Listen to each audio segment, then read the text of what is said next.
Hello, welcome back. Give me a moment to set up here and then we're off. There we go. Oh, not there we go. There we go, almost.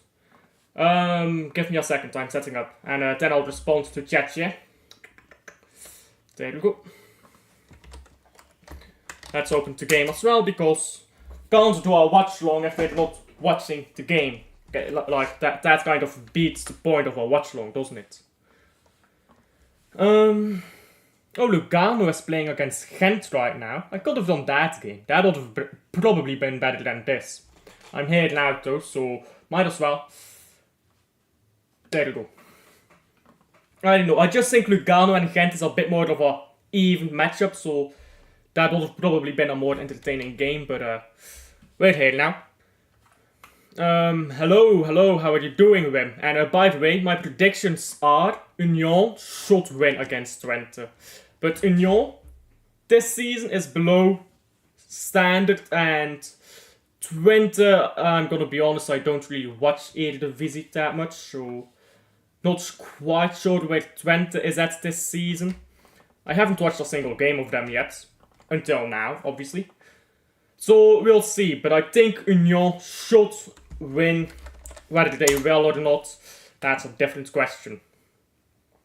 I still think they are missing the likes of Puertas and Nielsen. They just haven't been able to replace those two. They just have not been able to replace those two. Which is evident by the lack of goals that they have been scoring in the last past season, I suppose. Just the first half of the season here, they've struggled to score any goals. The game is being delayed here, by the way. Oh, come on, don't do this to us, bro. Don't do this to us. Yeah, they're delaying the kickoff here.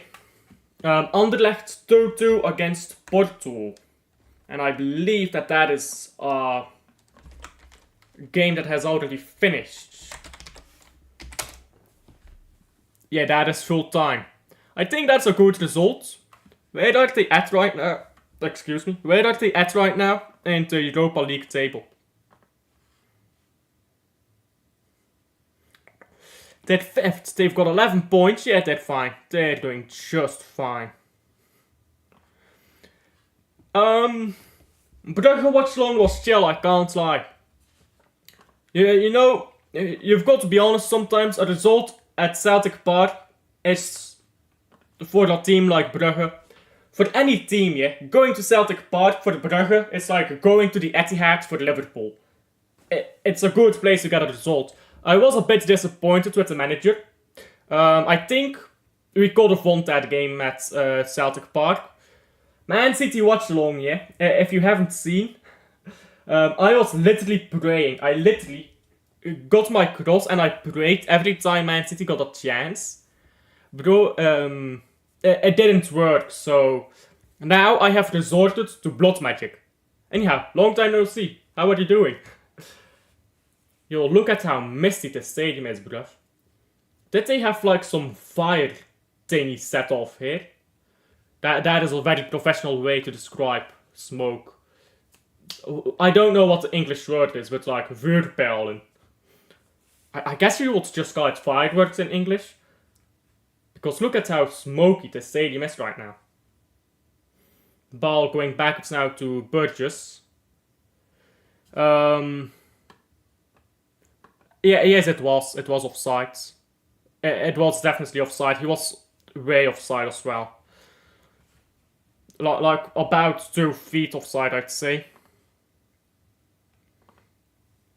I was watching the Man City. I was watching Man City. Sorry, I can't read right now. It was 3-0, so I went to the pub with some friends. And by the time I got there, I checked my phone. Bro, I absolutely lost my mind during that watch along. It wasn't even like screaming and angry shouting or anything. It was just, I completely gave up. Hello Rosa, how are you doing? Cercle Brugge winning 2-0. Belgian coefficients just might go through the roof this year, you know, like that. This new format seems to be good for the Belgian coefficients so far. Let's maybe fart at those coefficients, get to be a top 6 league. I don't know. Is Eredivisie better? Like, you play first team in Eredivisie against first team in Belgium. Second in Eredivisie, second against Belgium. All the way down the table, yeah? You think Eredivisie wins the majority of those games? Because I think Eredivisie probably wins the top 4 games. Well, Club Brugge might win out the game and very maybe Genk. But I think as you go down the table... Belgian teams are just gonna win over the mid-table teams in Eredivisie, and I'm not quite sure.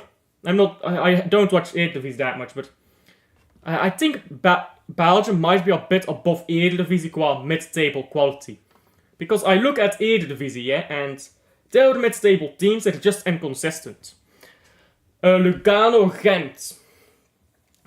Gent needs some points to put themselves comfortable in the Conference League, so Lugano, I mean, thanks to Lugano, yeah, they were a tougher team when we played them than I expected, and Gent is not quite our level, so especially in Europe, Club Brugge in Europe is just a different level from the rest of the Belgian teams, but I do think that Lugano is just a little bit below Gent qua level, so I think Gent should win.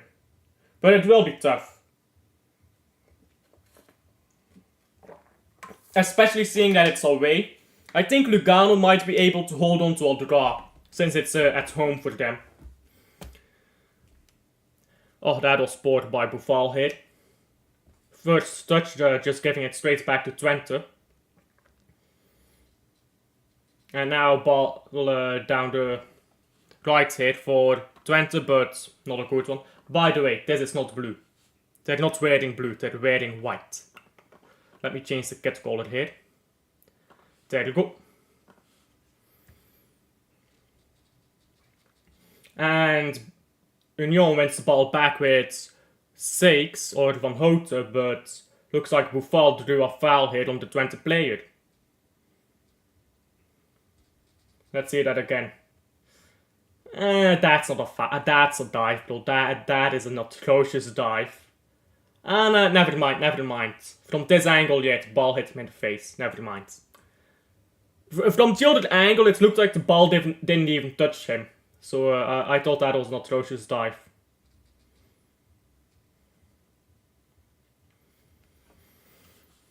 Two washed teams from Benelux battling it out. To be fair, they did beat Man United. They did beat Man United, to be fair to them. And who has Union beaten so far? That is like respectable. No one really, I guess. Now free kick to Twente.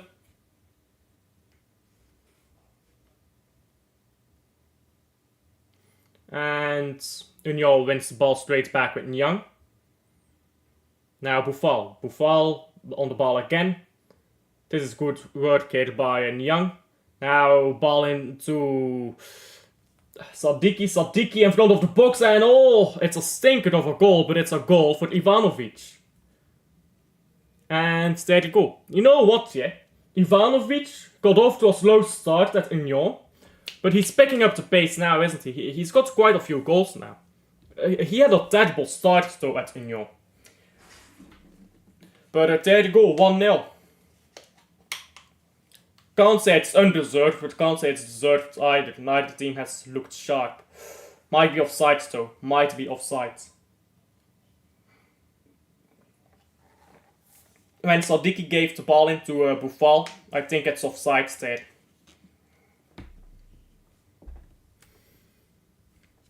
Let's see here on VAR what they say. I'll wait to change the scoreboard until the VAR gives, well, the official score, I suppose.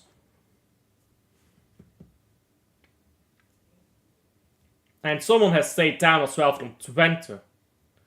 A defender from Twente has stayed down here. He's holding onto his knee. Yeah, knee injuries, those are no joke. Let's hope for him that it's not too bad.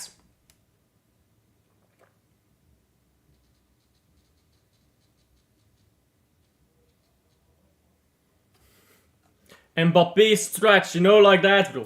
The Mbappé strategy. Always be offside. Yeah, that looks offside, by the way. Just seeing that from that...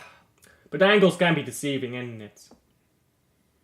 You do kind of need a head-on angle, so... Don't they have semi-automated offsides technology in Europa League? I know they do have it in, like, Champions League, right? So... That should be 30 seconds, I believe, so... This check should have been done already. What is he checking on the screen, bruv? Is he gonna check it on screen? But they have semi-automated Oh, okay, no, he's giving an offside. He did this, so I thought he was gonna check it on screen. That you can't tell from that, bro. You can't tell from that image if it's offside or not.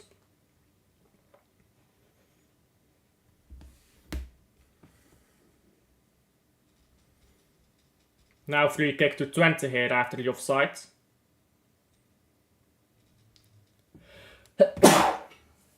Excuse me. Yeah, they have semi-automated offside. Thank you. Thank you. Yeah, I was wondering, do they have it or not in Europa League? Because obviously they do have it in Champions League, but Champions League has a bit more budget than Europa League, I suppose. Now ball down the right here. Come on, cut it back. This ball just went straight into nowhere. Bless you. Thank you. Yeah, they don't have semi-automated offside, mate. You're capping, bro. You're capping. They don't have it. Oh, bro. You can it's very difficult to tell from those types of angles, isn't it? And now ball out for a throw in here to Union. But the referee is... Yeah, the referee is saying to Union, the Twente players were arguing that it should be Twente. I think Union. I think that Young had the last touch on that, so should have probably been to Twente. Now out for the corner here, this ball.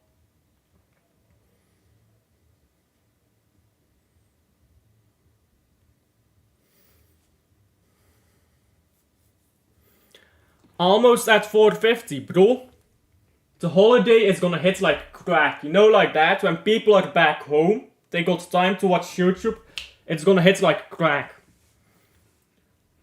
I think I can get to 500 by the end of the year. I really do think I can get to 500. Terrible ball here by Sadiki. That went into nowhere.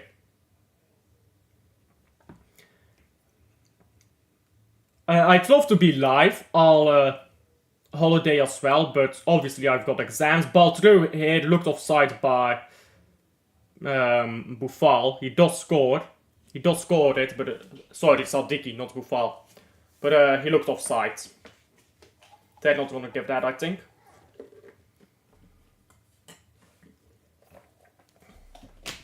But yeah, as I was saying, I'd love to be live for like all holidays, just 8 hours a day, every day. But obviously, I do have exams. Oh, I think he might be on. I think the shoulder might keep him on. Like the shoulder from the defender. Again, this is where semi-automated offside would really be helpful.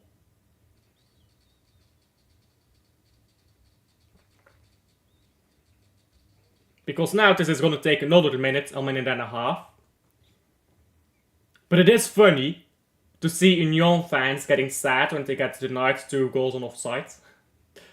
Imagine them scoring 3-4 goals, all disallowed for offside, then a stinky goal by Twente.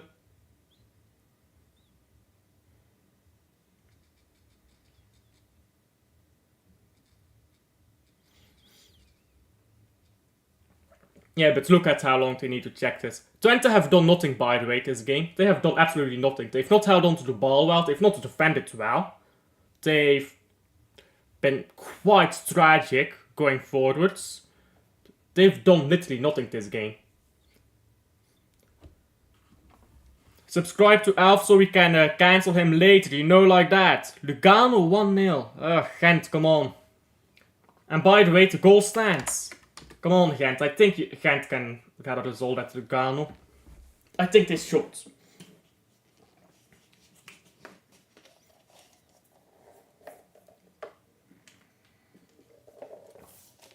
Now ball backwards to the Twente goalkeeper. Saturday, Club Brugge Dender. Let's hope for a scorcher, because in the league we currently have a bit of catching up to do to Genk. I believe we're at 15 games already, right? How many games are there yet? Pro League. Yeah, we're at 15 games. We're second in the league because Antwerp drew last week. I forgot about that. But we're still 6 points behind Genk. 15 games left. And you know what it is, yeah? I kind of want to be at like top of the league when we go into playoffs. Because I know, bro, I know. Club Brugge is just better in playoffs than the rest of Belgian teams. You know why? Because Club Brugge is just... It's like Man City. When it's title running, you come to life, right? I know if we're like within 6 points when the playoffs kick off, we win that title. But I want to be top of the league before the playoffs kick off, because I don't want to hear people waffling again about, oh, you won it because of playoffs. Which is just such bullshit. You know that playoffs are gonna happen, so you need to prepare for it. Whether it's a stupid system or not, I don't like the playoff system. But you know it exists, you need to prepare for it. If you don't, well, that's your fault. I'm saying Club Brugge 4-0 or 5-0 against Dender. Nah. Dender has been too good this season. They've been inconsistent, but good. They know how to stink out a drought. They know how to just tough it up. I think they're surviving this year as well. I think, honestly, relegation this year is gonna be... I think Kortrijk might get relegated, by the way. They're all the way down. I think it's gonna be Beerschot, Leuven and Kortrijk. Like those three. I think Kortrijk will be like into, what you call it, relegation playoff thing. I think Leuven and Beerschot get relegated this year. So, Dender, they're not even... I don't even think they're gonna be in the relegation round. I think they're just gonna be safe. Like mid-table, they're not a scorching team, are they? But they're better than Sint-Truiden. And they're not consistently gonna bam teams 7-0. As we've seen, by the way, against Celtic. We got enough chances against Celtic to win that game 5-0. But you can't always win 5-0. You can't always score 4 bangers and a penalty against a team that is playing really well, you know? Because Sint-Truiden was not playing poorly, don't get me wrong. I think Sint-Truiden played really well in that game. But bro, we scored 4 bangers on them, plus a penalty. And then they just collapsed, so... what can you do in moments like that, isn't it?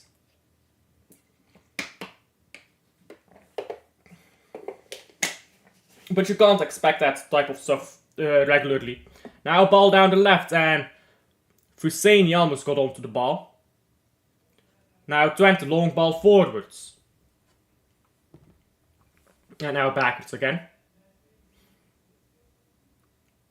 I don't know any Twente player, by the way. In fact, I think I do. I think one of these players is like from the Belgian league or was from the Belgian league, but I won't know what number they are.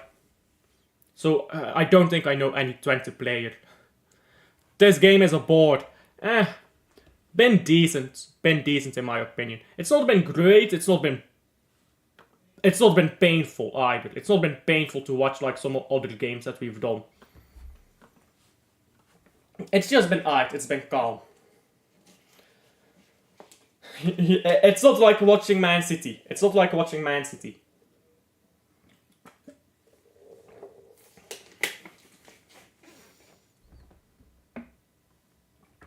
Now throw into Twente in the half of Union.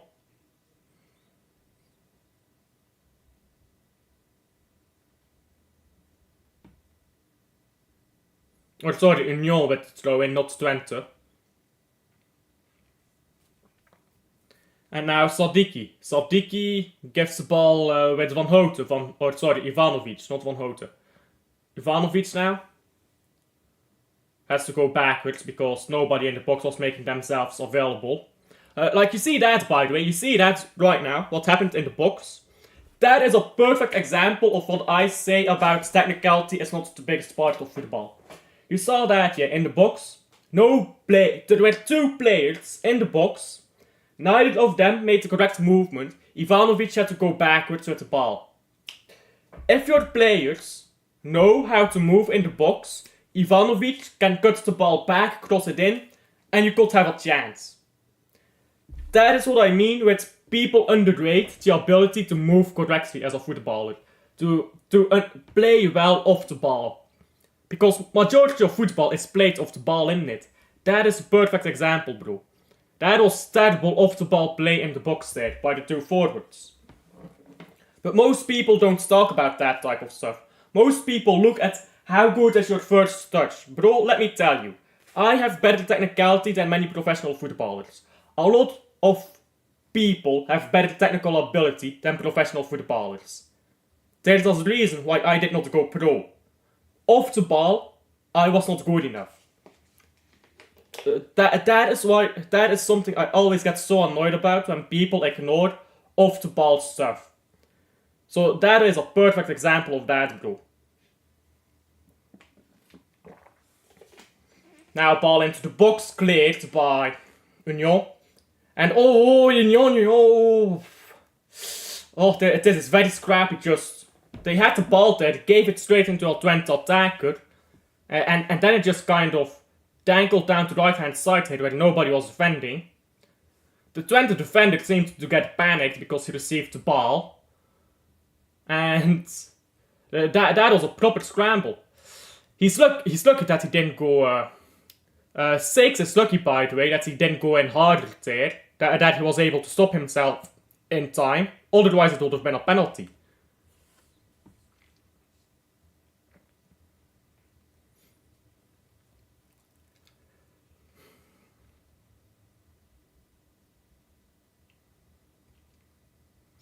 And now ball down the left here, and it's being run onto by Fuseni. Fuseni now ball backwards and flicked on. You should have shot yourself, mate. Was that Buffal? He should have just shot that there.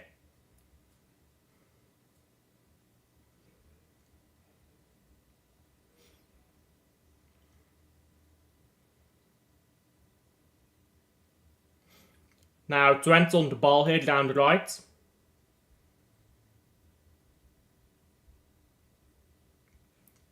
And now ball out for a throw-in. Yeah, Twente has been terrible. I won't say terrible, but they've been subpar so far. Their passing has just not been good, and I'm not really sure where they're trying to go. They've tried a bit of everything, isn't it? They've tried to build up from the back, they've tried to direct long balls. It seems like they currently have no game plan. Like, I'm the first person to criticize sticking with a game plan that doesn't work, but this is just not having a game plan whatsoever. It's like, they're just passing the ball around aimlessly. Whether it's a long ball, whether it's just trying to go through midfield, they don't really know what they're trying to do.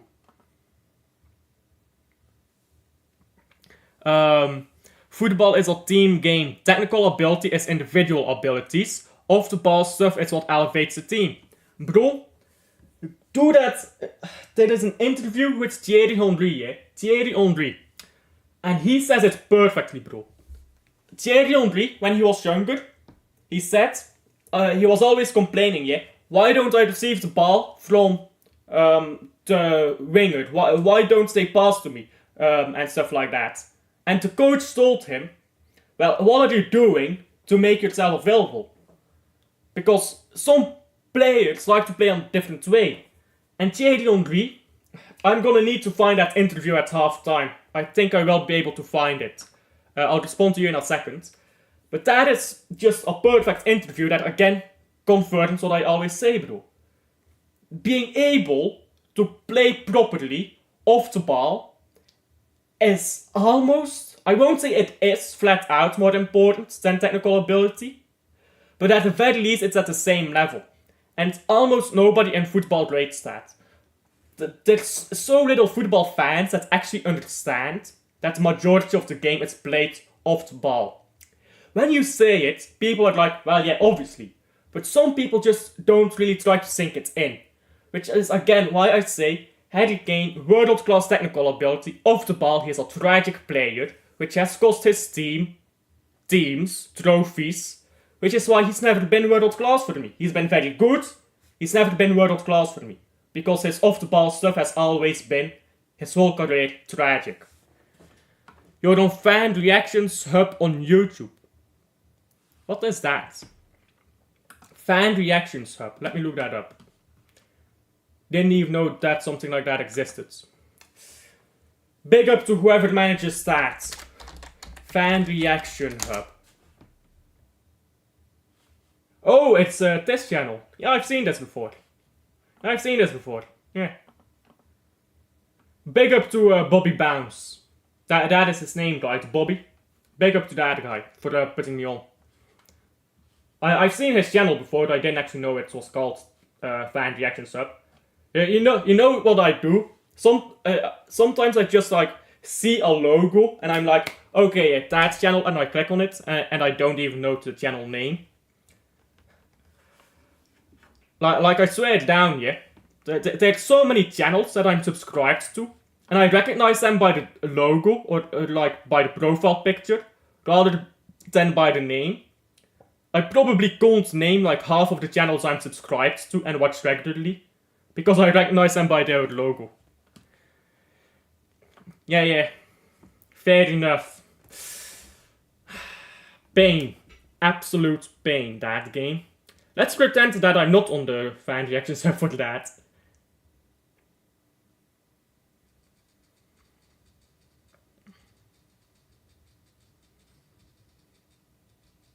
And now ball backwards here down right with Kali. Man like Kali, oh, this is terrible defending by Twente. They just gave the ball to Hussein here. Did y'all see that, bro? Kali played a ball over the top, terrible ball, straight into the feet of that Twente defender, and he just gave it to Hussein. Like, literally gave it. Hussein was like 2-3 meters away. Like, look at this on replay. Yeah, what? He just passed it to Hussein, bruv. Hussein should have scored that, by the way. I know it's a tight angle, but... Wait a minute. Who the fuck is that goalkeeper? Is that Karius?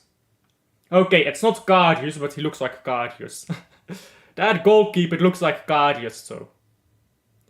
Look at that goalkeeper from Twente. Tell me he doesn't look like Karius.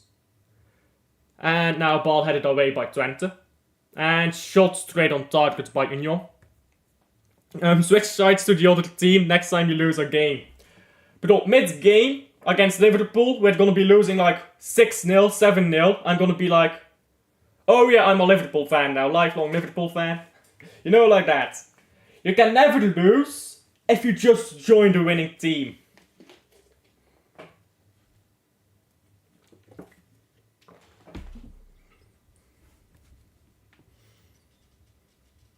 And now, the Twente goalkeeper, Loris Karius, is that his first name? I believe it is, has gone down to the ground.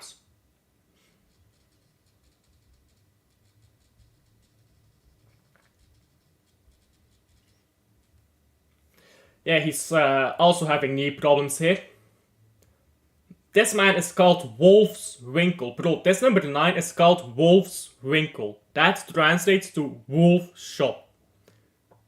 Where does that last name originate from, bro? Like, you know how last names have origins? Like, the name Stones? Like, that comes from a stonemason. You're John. And you're the stonemason. You're John Stones. Like that's how last name originates. Where did a man get the last name from? Wolfwinkle. Man was selling wolves or something. Or maybe it was figurative. Maybe it was a different type of wolf. And if you don't know, you don't need to know. Spoken like a true Italian, might as well change the channel name to Alfonso. Alfonso Vervaken.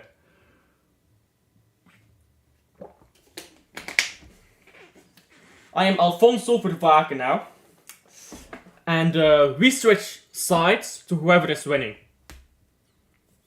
You can never lose that way. Like, you've got to stay smart, guys. What the fuck is this by? What the fuck was that by Sadiki? Looked like he was stripping on the ball or something. And now ball into Fuseni again. Fuseni has been very involved so far. His hold-up play has been decent. Now, oh, that's a great ball by Van Houten between the lines here. Now Nyang, terrible cross that. Terrible cross. And now a corner. Nyang wasn't even trying to cross that. He was just trying to win a corner, I think. Which I don't rate. I rate it when players just try to cross it immediately. Like if a player goes down to the ground here like that, and you're in a position to cross it, you're not telling me that you can't lift that ball above a player who's on his ass. These players can do that, bro, but they're just farming corners, isn't it? Now ball into the box and headed away. It's still in the box though, and oh, poor clearances so far by Twente. Now another poor clearance, and Van Houten crosses it back into the box. Sadiki did, or I think it was Kali actually, tried to volley one from outside of the box. It was a bit tragic though. Now Twente on the ball. Ivanovic almost won the ball back for Union. Now Twente is down the left.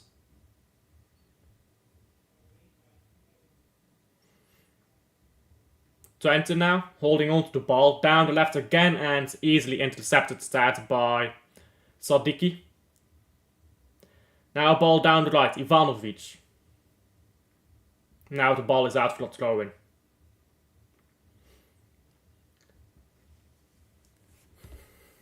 Twente has created literally nothing. Literally nothing, guys. Literally nothing.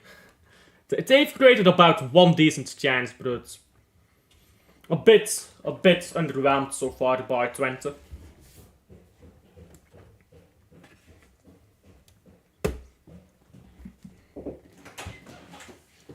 Hello. Hallo. Nee, hallo. Ja.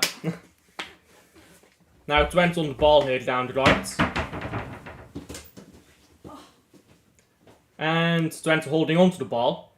But again, they're just not going forwards. Now ball into midfield here, and they've lost it again.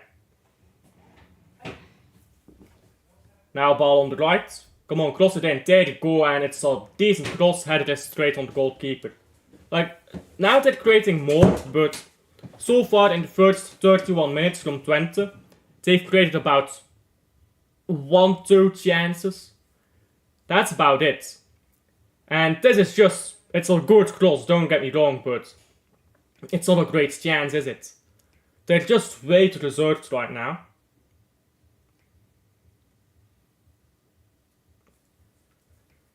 Now Twente on the ball again, in their own box.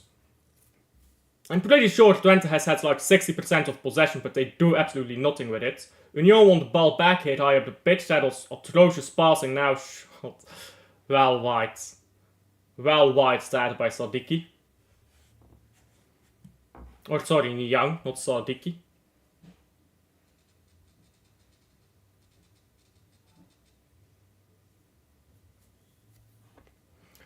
Bro sends the ball to Mars, bro. Elon Musk is gonna have to go after the ball, bro. That was an atrocious shot, bro. That did not even come close. It literally went the wrong direction. It literally went the wrong direction, bro.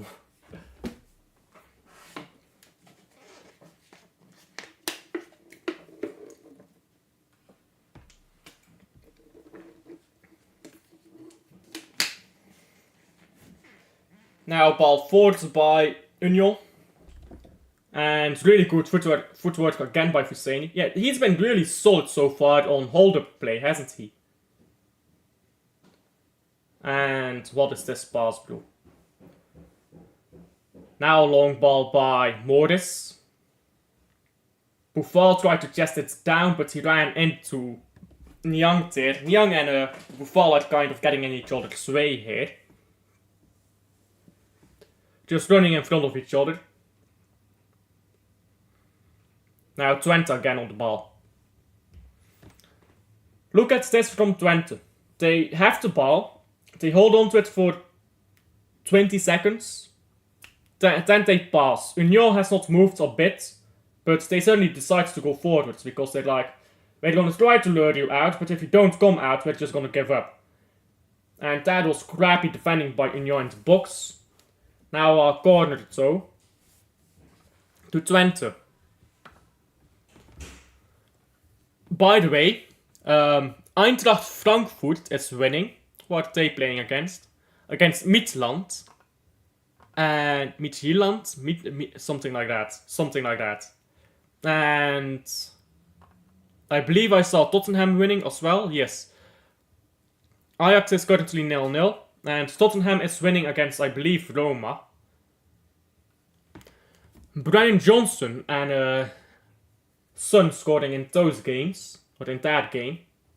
And Indica. Who the fuck is Indica, bro? Indica, a centre back at Roma. Who is you, bruv? Who is you? He's 25. Oh, he came from Ligue 1, I think. I think he comes from Ligue 1. Yeah, he played for Eintracht Frankfurt, actually. Yeah, but he came from Ligue 1. No wonder that I don't know him. Ligue 1 player.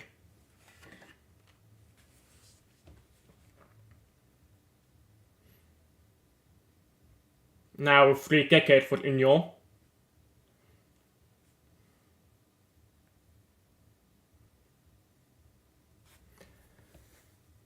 And a yellow card for the Rots. The Rot consumes, you know, like that. Ndika was decent at Frankfurt, to be fair. I don't watch Bundesliga anymore. I used to watch a lot of Bundesliga back in the day. But bro, Bundesliga is kind of washed, I can't lie.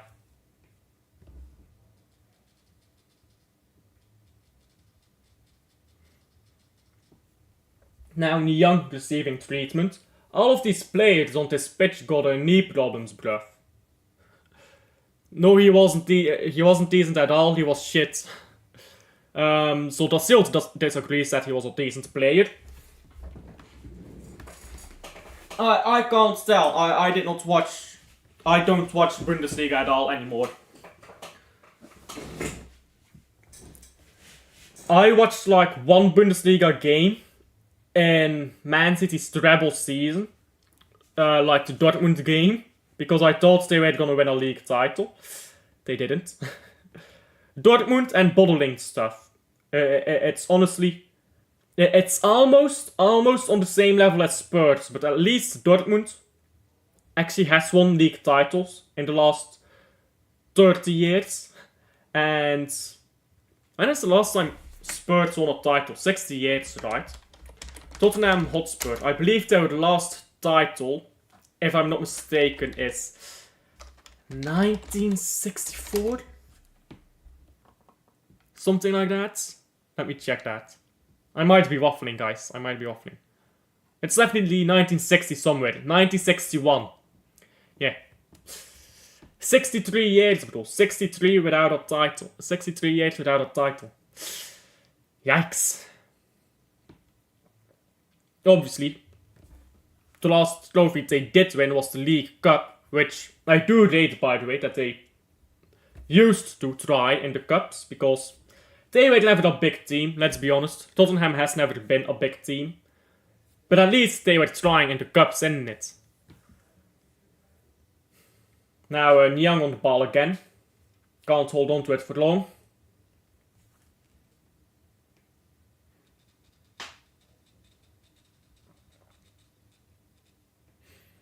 Now throw in.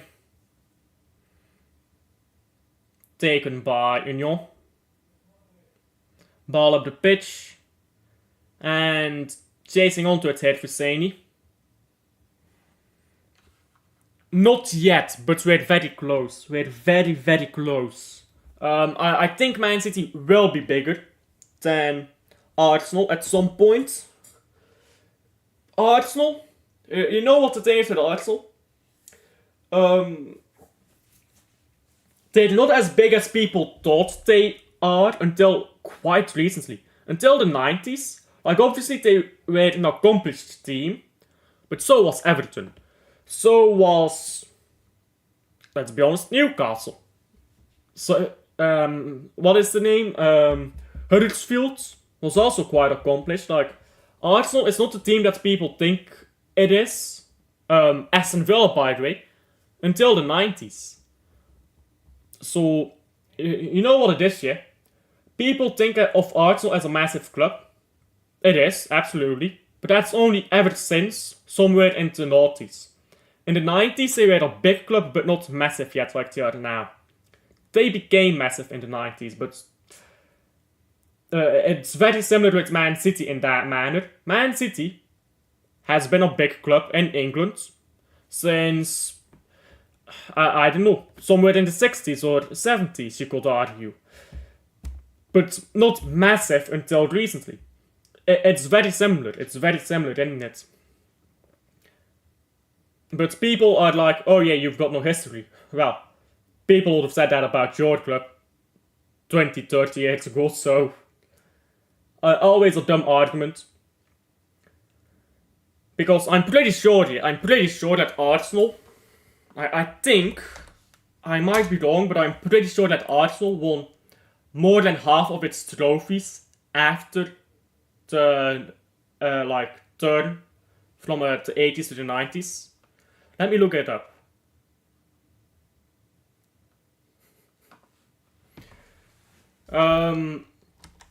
Arsenal.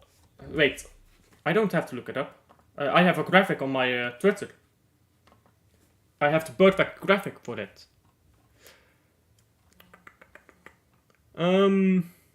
It's somewhere down here. There we go. Yeah, let's open this. Suits the conversation perfectly, doesn't it? Suits the conversation perfectly. Let me put my ugly face over here, so that I'm not in the way. There we go. There's nowhere really to put me. Here. I'll be over here. So, they'll still you're in the way, but it's fine because we love you. We don't actually, but we pretend to love you, so it's fine, you're in the way. I mean, if you're speaking very objectively, first of all, Arsenal has one trophy more than Man City. Now, if you're gonna say Man City is bigger because of, I don't know, treble, Centurions, I don't know, Champions League, you could say that. I think it's a valid argument, but Arsenal fans will always respond with, we've got a bigger trophy cabinet and we've gone invincible. But yeah, look at this, yeah? Look at this. Arsenal has won more than half, or sorry, exactly half of their trophy cabinets between now and the 90s. George Graham, I don't know how it's pronounced, took over Arsenal, I believe, for this Carabao Cup, League Cup, whatever it was called back then, Milk Cup, whatever. And from here to here is all post George Graham. So George Graham won all these trophies from 1987 to 1994. I believe he got sacked in 96. I believe. 96 is when he got sacked, right? Or moved on, or however it happened. Arsenal are not as big a club as people think they were back in the late 70s. Like if you compare late 70s, Man City, it's like 1, 2, 3, 4 trophies behind. These are clubs that have always been very close. Then, late 80s to 2000s, Arsenal won a bunch of trophies, so suddenly pulled a lot ahead in it, but these are... And now Man City is catching up and people don't like it, but these are always teams that have never been that far apart until recent times. And now Man City is catching back up again.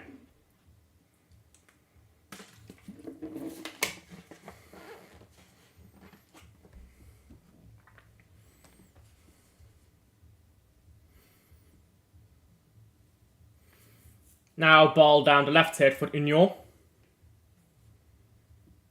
And Union again on the ball going backwards. Oh, poor passing Union that. Now Twente can go forwards. They lose it immediately as well. Scrappy game this. They're just... Neither side is completing any passes right now, isn't it? What about no fans? Man City has more fans than Arsenal. I think people generally don't realize this. Man City has more fans than Arsenal. But Man City fans, are not on the internet as much because their fans are older. Like in general, you have a really big split in Man City fan base between the old fans and the new fans, right? And the new fans are obviously younger, and the old fans are obviously older. Whereas Arsenal mainly has that like middle age brackets, like 20 to let's say 45 years old. If you look at fans, at young fans right now, let's say age 5 to 20, Man City has more young fans in that age category. And if you look at fans 45 to let's say 70, Man City has more fans. You know why Arsenal has more fans in the middle age category? Because Arsenal won trophies when those guys were growing up. Majority of football fans pick a team because they saw that team win a trophy and they became invested. So the no fans argument, it's dumb. It's quite dumb. Because here's the thing, if Arsenal gets relegated today, let's say Arsenal gets relegated this season. Man United, Jesus Christ. Zinkernagel, come on, oud ex-voetballer. You're doing us a favor, Zinkernagel. What would football be without the two Manchester clubs to make fun of right now?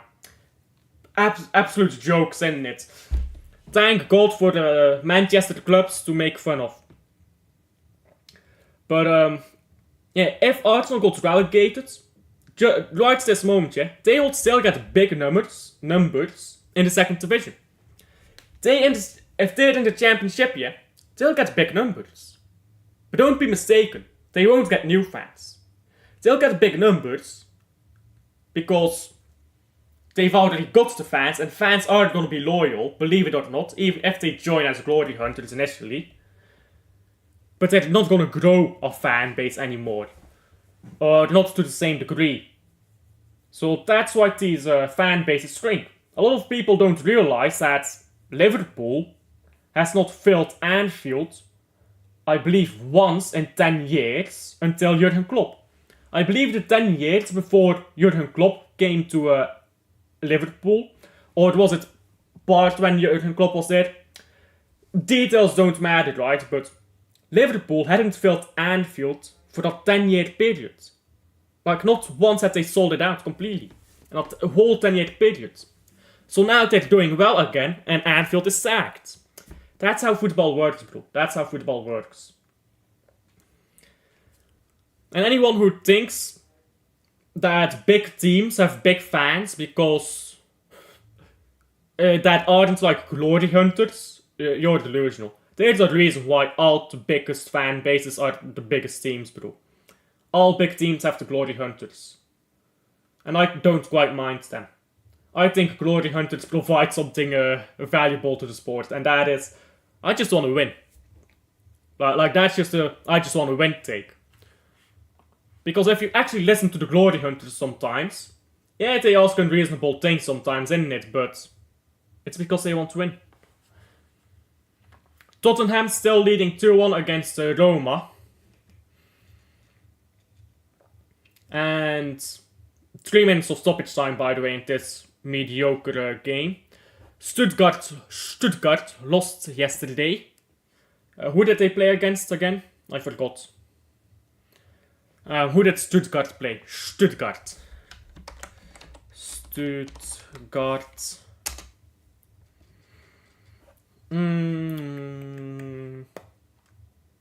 Oh yeah, I forgot about this. Yeah, they got absolutely destroyed by Red Star Belgrade. I forgot about that. How did I forget about that? Absolute running through, isn't it?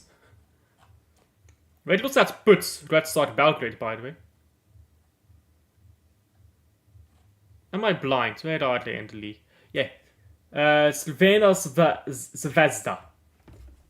If they win their last 3 games, they can still go through, you know? Let's see, who are they playing? Last 3 games in Champions League. AC Milan. Didn't they beat AC Milan on their way to the Champions League? Because Red Star Belgrade has won a Champions League before, obviously. Dovbyk fell off. Nah, Dovbyk has always been a striker that needs service. So, he didn't really fall off. He's just in a way worse team now. A bit of an excuse, I suppose you could say, but Dovbyk, bro. Dovbyk as Haaland's backup, yeah? Bro, I don't think he's Haaland's level. You know what Lee Gunnett called Dovbyk once? Lee Gunnett once called Dovbyk Haaland with technical ability, which was a bit of a yikes, but I think Dovbyk would be great for Man City. He's like the lesser Haaland. He's like the lesser version of Haaland. Which is exactly what Man City needs. Anyhow, what was I looking up? Yeah, Red Star Belgrade. When did they play? And let me pause the timer, by the way, as well. Because it is half-time, 1-0, and quite lacking in entertainment value. But yeah, Red Star Belgrade won the Champions League in 91. So Red Star Belgrade 1991 Champions League. Let's look it up like this. Champions League. Oh my days, can you load? Oh well, European Cup back then, isn't it? What's called the European Cup back then. And let me share my screen again.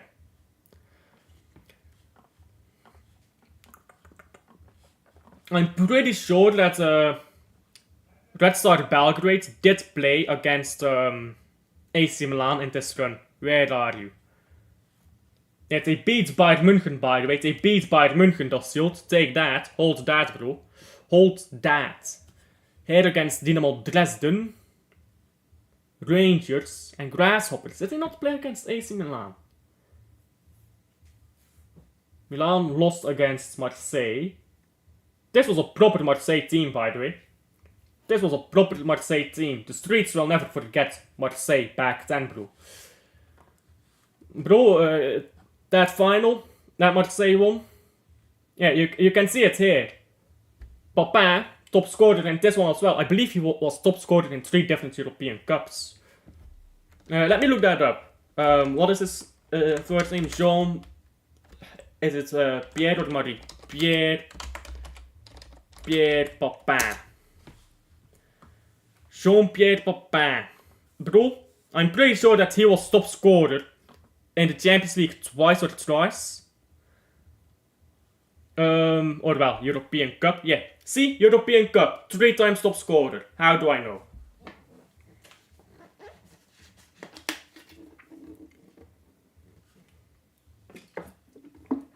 He was a bad boy baller, bro. He was a bad boy baller. He played at Bayern München. I didn't know that. I knew that he played for us back in the day. he won a cup with us. He played like 1 or 2 seasons with us, and he was like, "Yeah, I'm too good for Real. I'm gonna fuck off now." He was like, I'm not gonna bother with you guys." By the way, you know one thing, yeah? It's very rare to see players this decorated back in the late 80s, early 90s. Like, players back then didn't win as many trophies because the sport was... I'm not gonna say that sport was more competitive, because it was the same teams winning the trophies, but... as you can see here, I might say. But players did not stay at the same team for as long, because... the teams were just a lot more ruthless. They were like, you get a 3-year contract, then you're gone, and we're getting a new guy in it. There used to be a time when a player had his prime, and once his prime was done, he was off. Unless he was like some ridiculous talented player.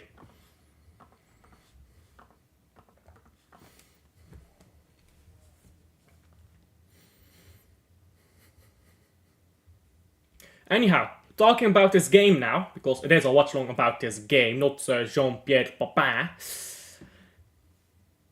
So far, Twente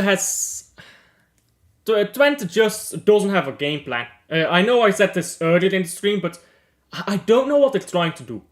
Sometimes they're trying to build up from the back, sometimes they're trying to go long, sometimes they're going over the top, sometimes they're trying to go through, sometimes they're trying to go wide, sometimes they're trying to go through the middle. Like, there's absolutely no game plan. Absolutely no game plan. And if a game plan doesn't work here, by all means, switch up. But they've not consistently held on to one thing.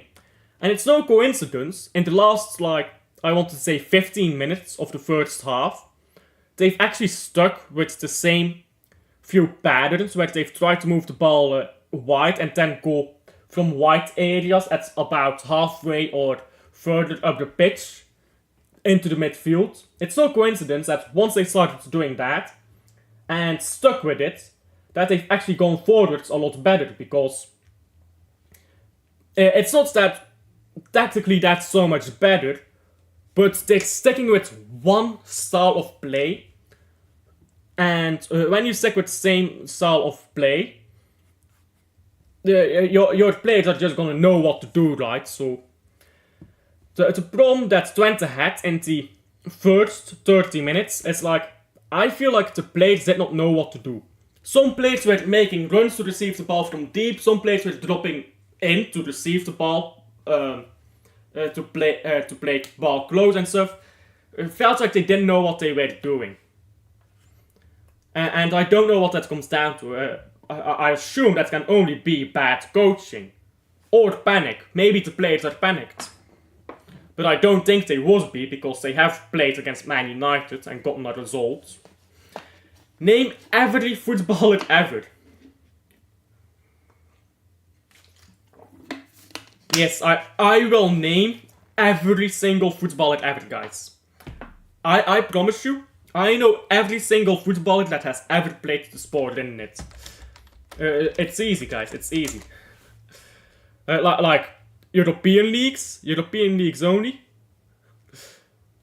Or what are we saying? What are we saying?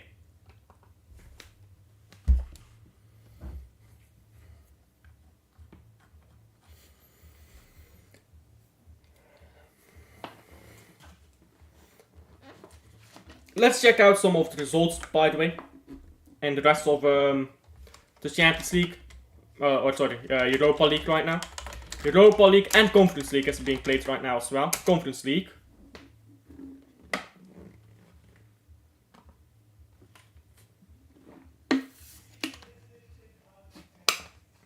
So Fiorentina is winning 1-0 against Paphos. Legia Warsaw is winning 1-0 against Omonia. Olympia is winning 0-0 with Larne. Real Betis winning 1-0 against, I'm not even going to try to pronounce that. Rapid Wien is winning 1-0. And Lugano winning against Gent. Yeah, Gent I expect to be a bit better. You on footy fan? Yeah, you told me already. You told me. Big up to Bobby for including me on his reactions, isn't it? Because you do actually get subscribers from that stuff.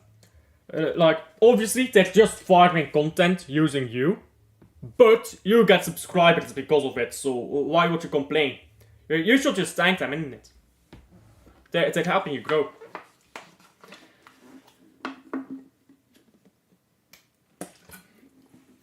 What do you call it? A symbiotic relationship?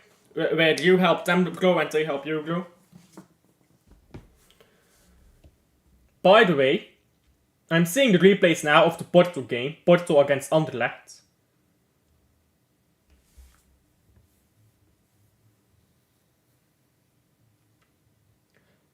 Oi, no, I thought he was going to score that for a moment. They put it in the replay.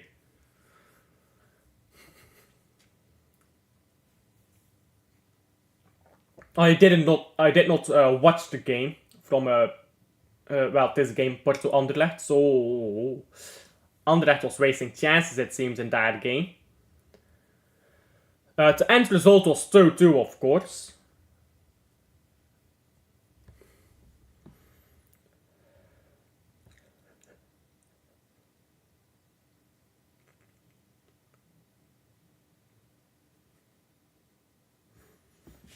That's just a good goal by Anderlecht, isn't it?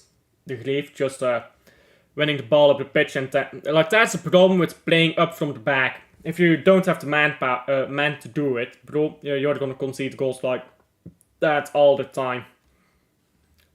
No way. No fucking way. You want to know who the top goal scorer is right now? In the Europa League? Don't look it up, yeah? It's a guy from RFS. Yo, that was a goal by Porto, by the way. That was a goal. But yeah, Europa League. Let's check out what is happening here. 2-1 to Ferencváros. 0-0 between Sociedad and Ajax. It's half time, by the way, in all these games. 1-0 to Eintracht Frankfurt. Braga 2-0 to Hoffenheim.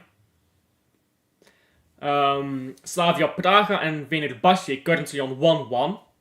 Steaua Bucharest on 0-0 with Olympiacos. Man United 2-2 Bodo Glimt.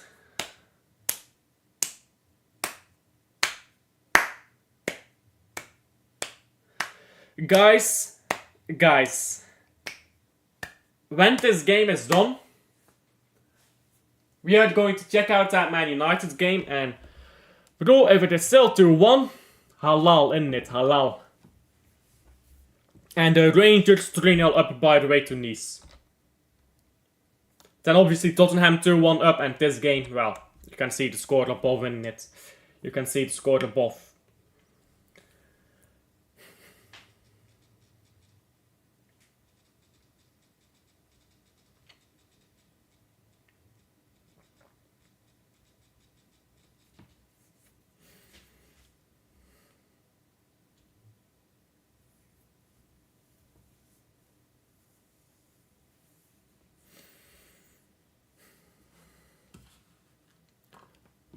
Name every European Cup winner in reverse order.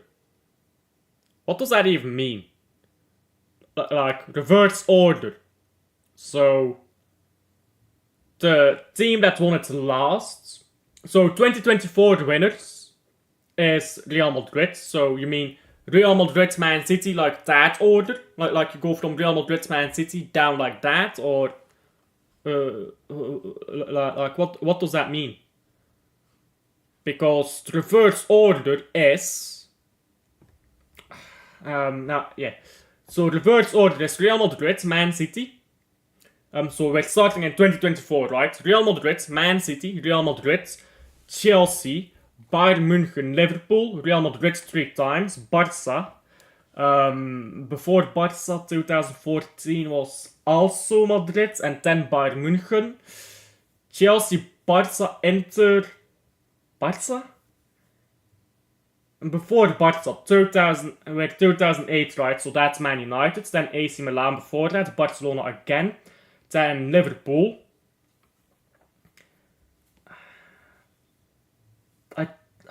What year are we on? Well, Liverpool won it in 2005, so before that would be 2004, so that's Jose Mourinho's Porto. Before that is AC Milan, Real Madrid, Bayern München.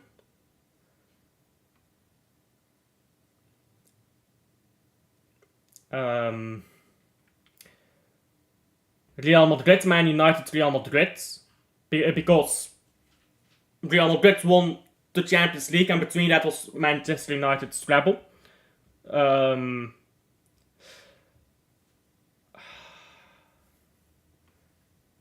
Dortmund, Juventus, Ajax, Milan, Marseille, Barcelona, because the last European Cup was Barcelona, the second to last was Red Star Belgrade, then Milan twice, then PSV Eindhoven, Porto, Bucharest, Stoa Bucharest, Juventus, Liverpool, Hamburg, Aston Villa, Liverpool, Nottingham Forest twice, Liverpool twice, Bayern München twice, Ajax twice, Feyenoord, right before Ajax, then AC Milan, Man United, Celtic, Real Madrid, Inter, AC Milan, Benfica, and then Real Madrid's first 5.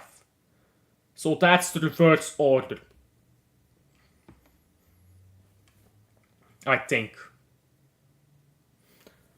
Should be correct. Should be close at the very least.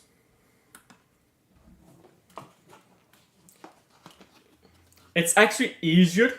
Yeah, it's like from 1956 all the way up to like I want to say 82 when Aston Villa wins it, are the easiest to remember because it's like pretty much every team that wins it consecutively for a few amount of times. Like Ajax and Bayern München both doing 3 in a row, then Liverpool doing 2 in a row, then Nottingham Forest doing 2 in a row. Obviously, Madrid did 5 in a row, then Benfica did 2 in a row, then it was AC Milan, then 2 times in a row by Internazionale. And people tell you, by the way, that the sport is less competitive now than it used to be. Like, actually, if you think that football is less competitive than ever, go through Champions League winners of all time. Because I promise you, yeah, it is actually kind of shocking how often teams just won the Champions League back to back. Like, there was a literal period of 6 years where 2 teams won the trophy. Like that. There was a period of 6 years where only English teams won the trophy. So football is probably more competitive now than it ever has been. At least since the Champions League. Ignore the Premier League, doesn't count. Doesn't suit my argument, doesn't count. Besiktas lost. Who did Besiktas play? Besiktas. Tel Aviv, oh. Are they even allowed that game? Tel Aviv against Besiktas, bro. How did that game get allowed? That sounds like a problematic game. Yeah, and especially losing at home to Tel Aviv if you're a Turkish club. That sounds spicy. That sounds like it could get very, very spicy. Anyhow, second half of this game should kick off soon enough, and it has kicked off already, in fact. Man were killing each other in the stadium, bro. You know, like that, bro. Yeah, can you blame them? Can you blame them? Sometimes, what is more important? Human life or your meaningless politics? Guys, sometimes we need to kill people over the politics. There's no other way. Civil debate, who has got time for that, bro? You ever been to one of those Oxford debate things? That's boring. You know what's not boring? Killing each other with maces. Now that is cool. So who's got time for this like civil debate? Oh, Twente has a chance here and shot goes over the bar. And yeah, let me start the timer here. Let me stop waffling, let me start the timer. Because I'm a bit behind here with the timer.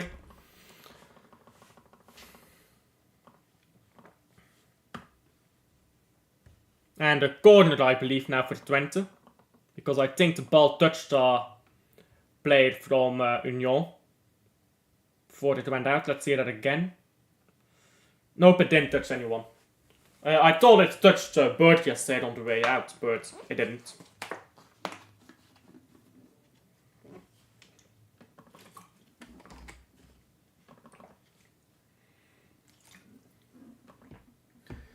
Now ball down the left and put out of play by Union. Throw into Twente.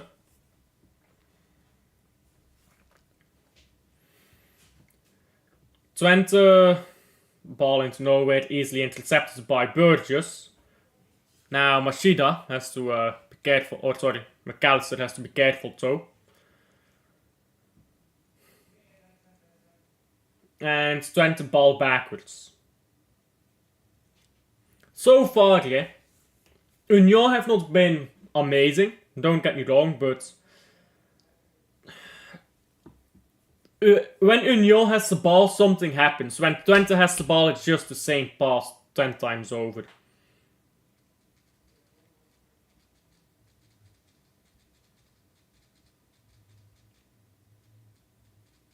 Now ball out for the throw-in. And now just ball straight into Maurice's hands. Maurice, by the way, it's a goalkeeper from Union, if you don't know Maurice. I feel like when he first came into the Belgian league, he was like really, really good, but now he kind of feels underwhelming. You know, when you see Maurice play, I feel like he's kind of underwhelming recently. To be fair, all of Union has been underwhelming, but you know, ever since Union has won the cup, they've just been Like and subscribe, big up to Dacilt, bro. Big up to Dacilt. Follow Dacilt his instructions, bro. Dacilt is a wise man.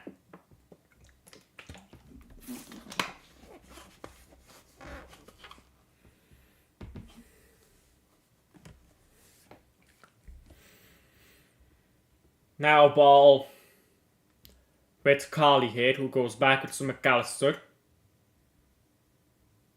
And all the way back to Maurice. Yeah, they're looking comfy here in Union right now. Whenever they're on the ball, they're looking comfy. Ivanovic wins the ball back, by the way, after a long ball by Maurice. Now ball down the left here for Niang. But I think Union get another goal, and then it's probably game done. Because this Twente team is just not scoring 2 goals. I don't see where their creativity or anything is going to come from. Dacilt is saying Lannister, a wise man once said, guys. A wise man once said.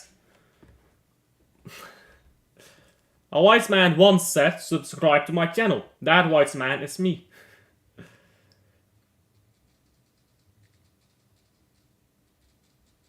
Now, Twente going forward down the right here. On topic of Game of Thrones, how far are you? So I'm at season 7, so the second to last season. And so Khaleesi, Daenerys, I guess she calls herself now, has landed in Westeros. What is his name? Samuel Tyrell has cured Mormont, Jorah Mormont, his grayscale. Jon Snow is King of the North now. I suppose. Warden of the North, King of the North, I don't know. I think he will probably bend the knee. And what is his name? Jaime Lannister just poisoned the old woman. You know who I mean, the old woman. Now Twente up the pitch. And ball headed away. And just a down hit by Union, not very well though. Now free kick to Twente.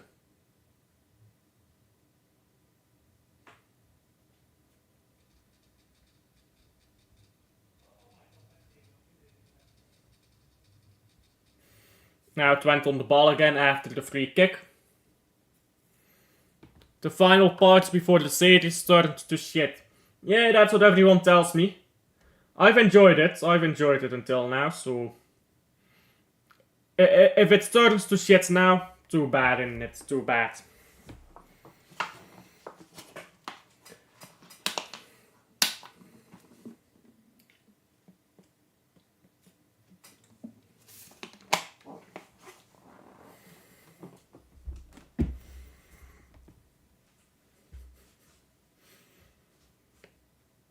Now a corner to Twente. Look at that stadium, by the way. Half that stadium is empty. Literally half of that stadium is empty. Either they're doing some construction works or they just genuinely are not big enough for that stadium. Thank you for checking in. Oh, ball into the box and now Twente put it wide. And a goal kick to Union. Thank you for checking in today. And I'll see you on the next one. Saturday, I believe, Club Brugge. And then Sunday, Man City. I'm not looking forward to the Man City game, I can't lie. You know, sometimes miracles can happen. Sometimes Man City could stink out a win at Anfield. But not looking forward to it.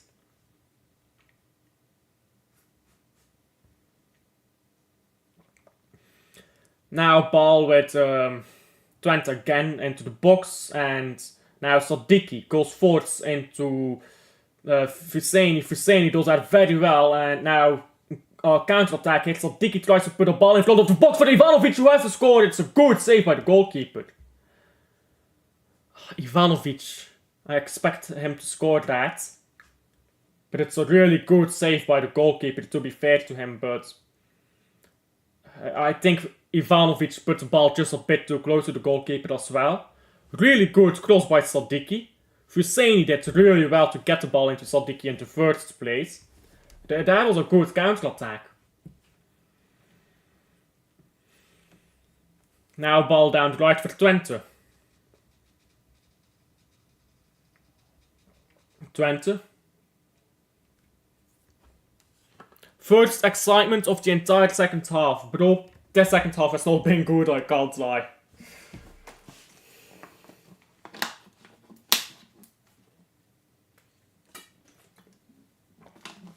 Twente is just so lame to watch. They're very lame to watch. Like, I'm sorry, but they just don't do anything. Like, look at this right now. This is just passing for the sake of passing. They're not actually going anywhere with these passes.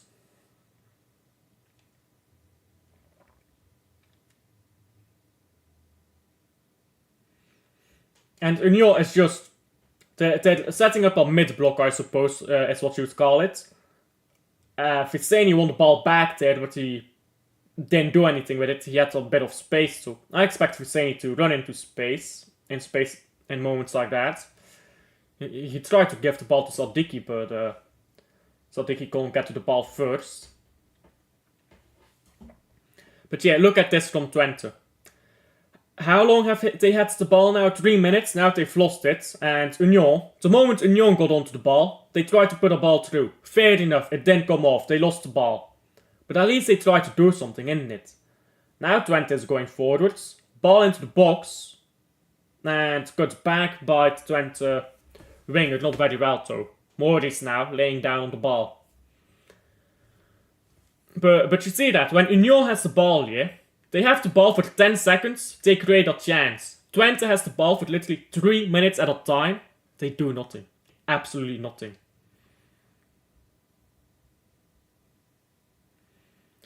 Which makes for a very boring game, especially when they have the majority of the ball, as they have had in the second half. Now the ball forced by Sadiki could have been better, but Twente has spilled the ball again here. Now ball down the left for Union. Niang can't get onto it, and now it's just guided out for a goal kick. Twente gonna lose. They're gonna need to bring on someone on for some creativity. They're lacking creativity. That's why they just pass the ball around aimlessly. A stupid manager maybe, but probably because none of their players are very creative. They need to bring someone on to put in some spark of creativity. But for my liking, this is extra coefficients for the Belgians, so they probably might as well. They might as well, right? So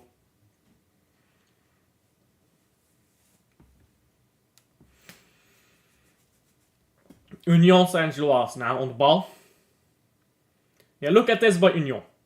They had the ball for not even 30 seconds. They tried to move it forwards. Now look at Twente. Well, they've lost the ball immediately. Van Houten now, ball into Boufal. Boufal not paying attention and loses the ball a bit cheaply. And now Twente just spelling the ball in their own half. Husseini tries to run at the defender. That was dead. Good chance though. Now Twente on a counter. Twente going up down the right.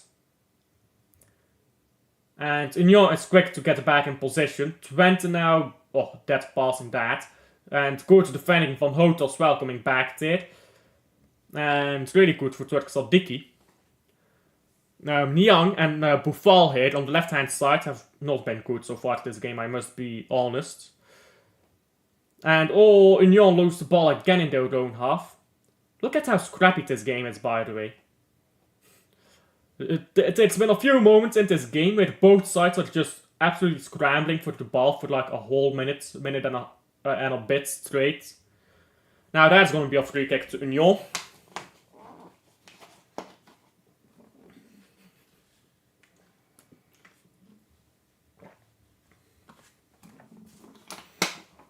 And Boufal is joking around with this player from Twente, who brought him down for the free kick.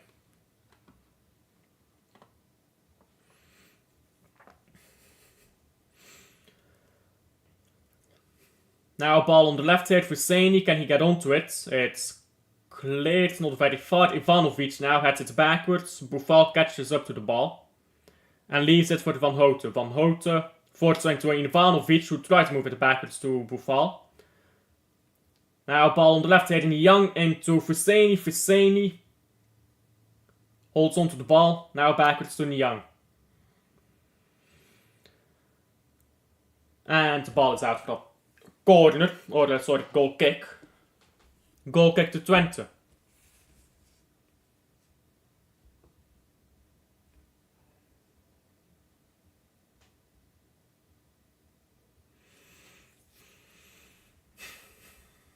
Twente now on the ball without the goalkeeper.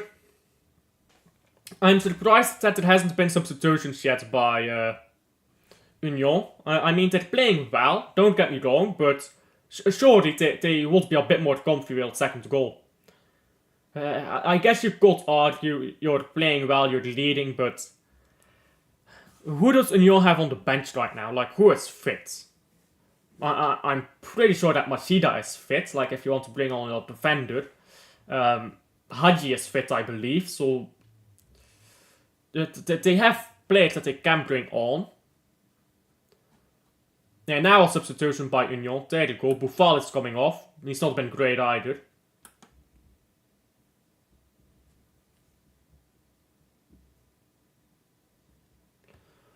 And Rasmussen is coming on. No, I don't like him. I think he's kind of shit, I can't lie.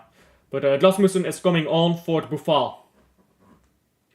Boufal has not been good this game either, to be fair, but This Rasmussen guy is not a lot better.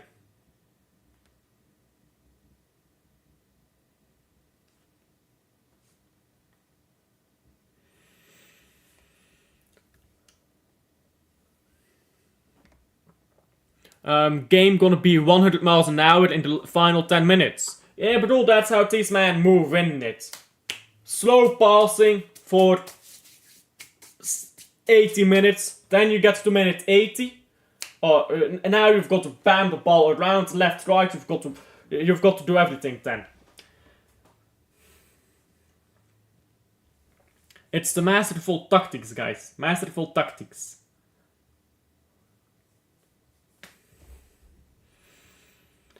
Now Twente on the ball again.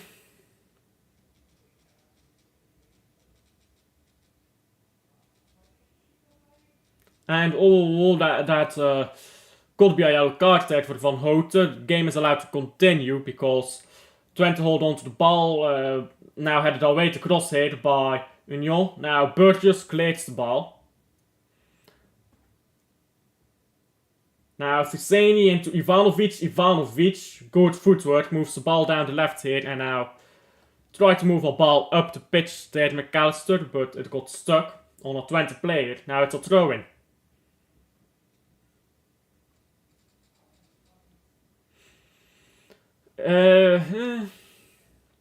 You can give a yellow for that. That foul by Sykes said, by the way, not Van Houten. Sykes. Oh, terrible passing there by Rasmussen. Bro, what did I say? He's not that good. And now Twente going forwards. A shot is blocked by this number 7. Rasmussen late winner. Nah, bro, he doesn't back. He's shit, bro. He's shit.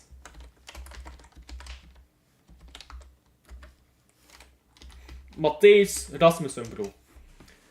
He is the B-Tech. He is like B-Tech version of Rasmus Højlund. You know how bad you have to be the B-Tech Rasmus Højlund? He's got like to be fair, he's a midfielder. It's not his job to back, but bro, his finishing is horrendous, and he doesn't even provide assists, so it's not like he provides anything output-wise. So you'd think, okay, maybe he's really good in a different way, but he isn't. He's just mediocre. Like it's that simple. It's that simple. He doesn't control the flow of the game well. His passing could be better. Defending, I suppose, he's alright. Now, ball over the top here. Ivanovic will chase onto it. Fuseni is in the box and... Oh, Ivanovic, what is that? Now, a goal kick to Twente.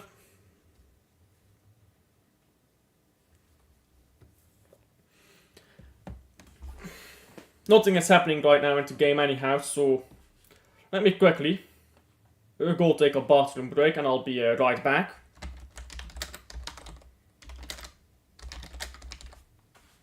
Let me turn on to banner, there we go. And I'll be right back. Because nothing is happening in this game anyways right now. Might as well.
There you go.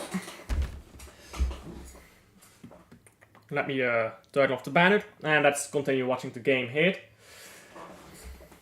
Throw into Union.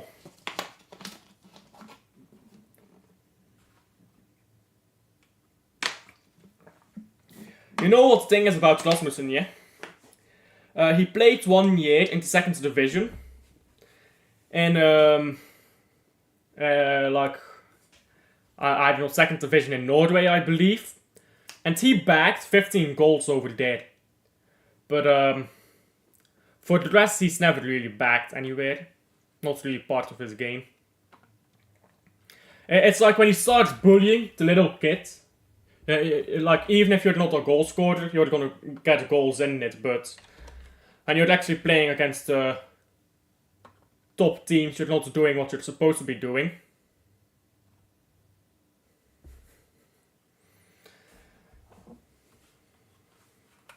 By the way, Das Silt. I need some predictions. Das Silt. What are you predicting for the major?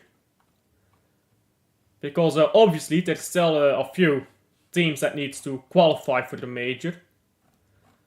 Or like need to qualify for the opening stage at the very least. So what are you thinking?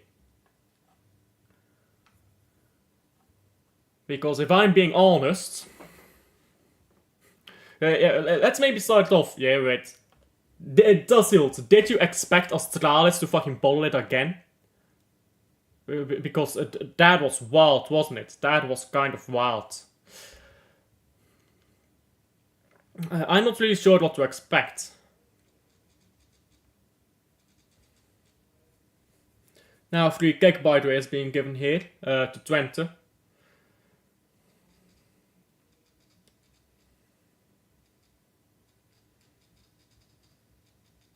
And a yellow card for the manager, by the way, of Union. Now ball into the box and put it away.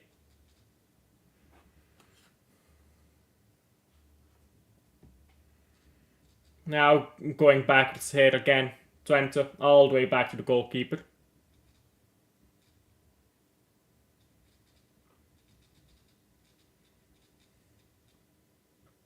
And now ball out for a throw-in.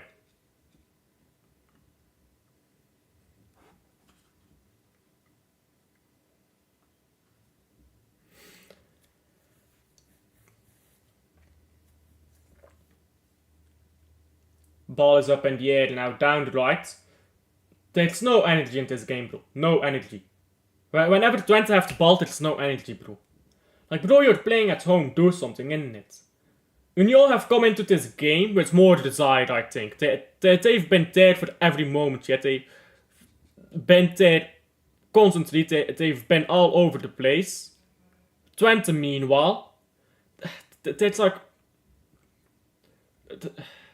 It's lacking, bro. It's lacking from Twente right now. Just the intensity, I suppose, is lacking. And there at home, you expect to be coming into the game with intensity when you're at home, but just very lame whenever they're on the ball.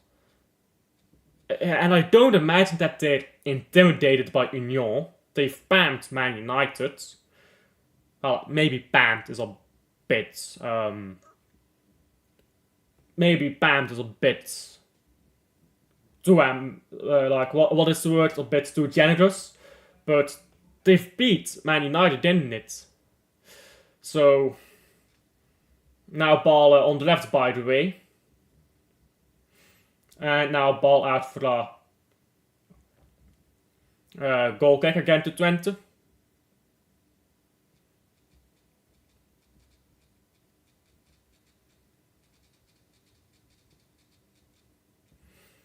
And substitutions for both teams. Rodriguez is coming on for Union. Union needs to just get a second goal and then get comfy. Because it's not at all been impressive right now by Twente. If Union scored a second, I think it's game done. There's been no intensity for Twente all game. Like the last 15 minutes of the second half, they had some intensity, but other than that, no intensity all game, yeah?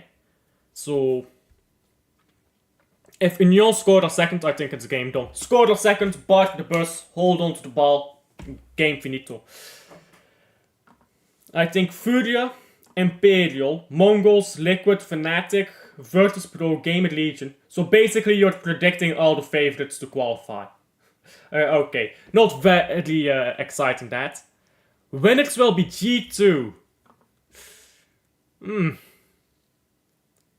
Why G2, bro?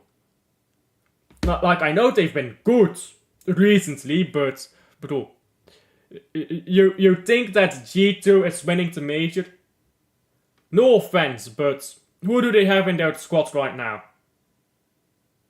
Like, who do they have in their squad right now? Monsi is good, and for the rest, they've got no one, bro. Hunter is decent. I like Hunter and Nico, but they get mad carried by Monsi. Monsi mad carries for G2, yeah. So I don't think they can win the major on premise of being carried by a single player.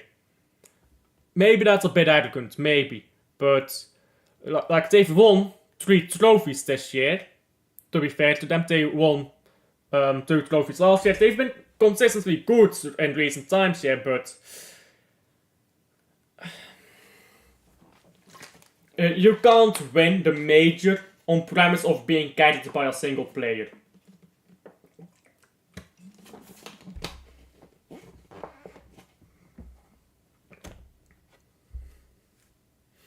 Now, corner here to Union, into the box. It's a terrible corner though. Could put it back in though, and it's another corner here.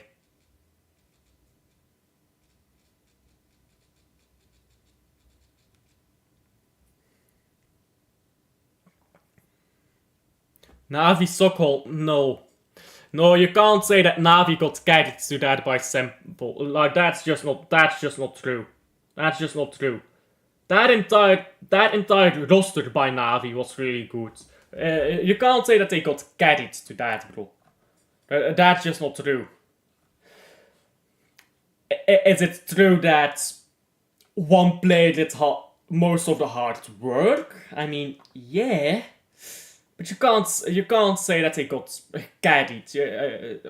I just don't agree with that whatsoever. Because again, that entire roster was good at the Stockholm Major. They didn't just have like it's not like the only good player they had was Simple. Obviously, Simple was the best player in that tournament. He was the best player in the world at the time, but if you actually look at the roster, yeah, if you actually look at the roster that Navi had at the time, it's no, like, it makes sense that Navi won the Major 10, is all I'm saying.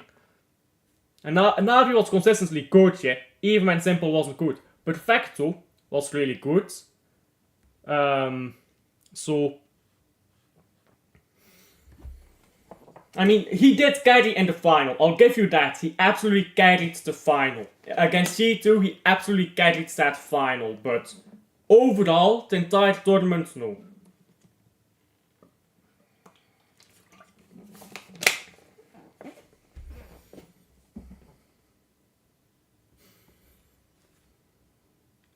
And now Twente has won the ball back here up the pitch. Union just walking the ball around.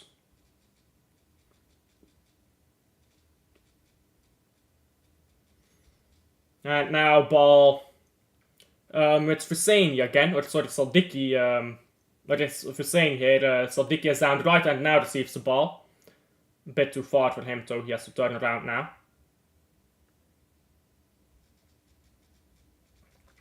Now, Khaleesi. Sorry, not Khaleesi. Kali. I've been watching too much Game of Thrones. Nah. Like, okay, I'll give you this, yeah. I'll give you this much. Bit has never been a really great player, has he? But to say that, to say that he like was abysmal, I disagree. Well, looks like Cercle and Union the only winners for Belgium in Europe this week. Yeah, but they also got easiest opponents. Who did Cercle play against? Cercle Brugge. 2-0 against Hearts. Bro, I would love to play against Hearts. We would spam them so hard. There won't be any Hearts left. But, yeah, that Navi squad, by the way. Sure, simple guided to the final. Forget the final.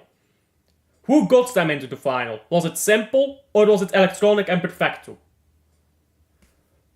Like, sure, Simple was good, yeah, in that major. He was MVP for that reason, but it's not like he carried them to that trophy.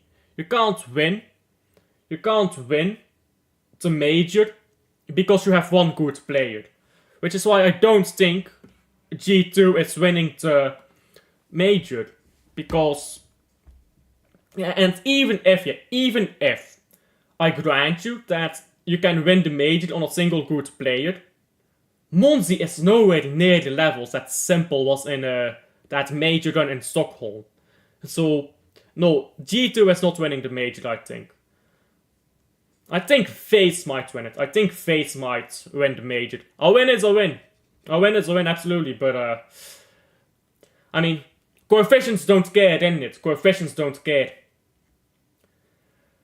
I really hope with this new format that we can get some better coefficients for Belgium and hopefully move up to like top 7 league in the world in Europe or top 6 maybe even.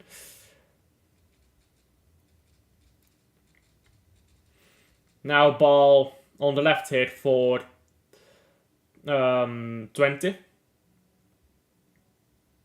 Kerrigan, bro. Kerrigan might be old, but bro, he's still proper decent, isn't he? And you know what the thing is with Kerrigan? There's a reason why FaZe wins so much recently, yeah? It's because Kerrigan. Like, bro, people were saying that Kerrigan was old all the way back in the Antwerp major.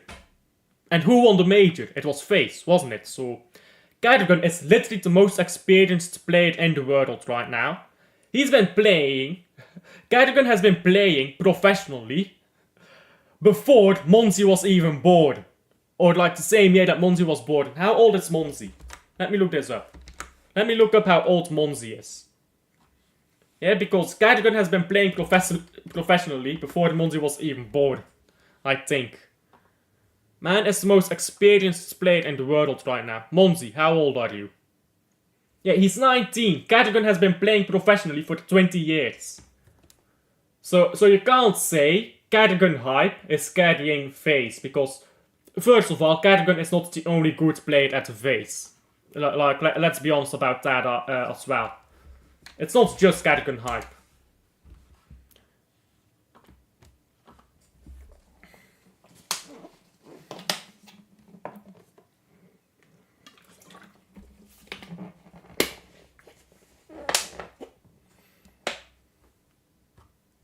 Now ball on the right here for Twente and they lose it just as I say that. Now ball with Nyang. Nyang, ball down the left here. And out for a throw-in.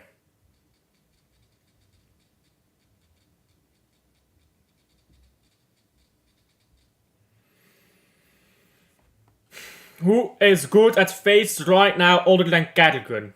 Brokey. Brokey is good.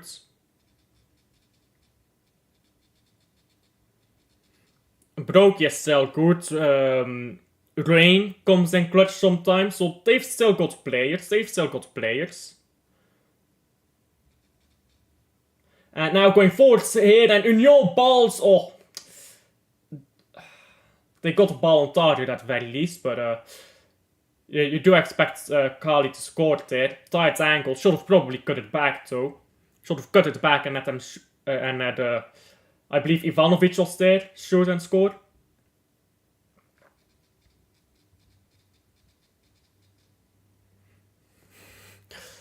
Nah, bro. He's not been washed. He's not been washed. And Rain is still good. Rain is still good. So... nah, Broky is not washed, bro. He's not put in his best performances lately, but I promise you, yeah. When it's the major, he's gonna put into work again. A big game player, isn't it? By the way, just gonna point this out, yeah. FaZe qualified to the major easier than G2, didn't they? FaZe got qualified before G2. So, you can't say... You can't say that FaZe is completely washed and G2 is better. Like, G2 is probably better than FaZe, I can't lie, but... Oh, ball straight into the hands of Maurice, but... I don't know, I just don't see them winning the major based off of one good player.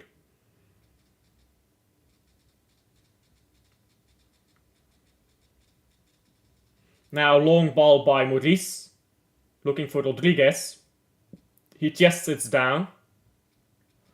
And now ball into McAllister. McAllister.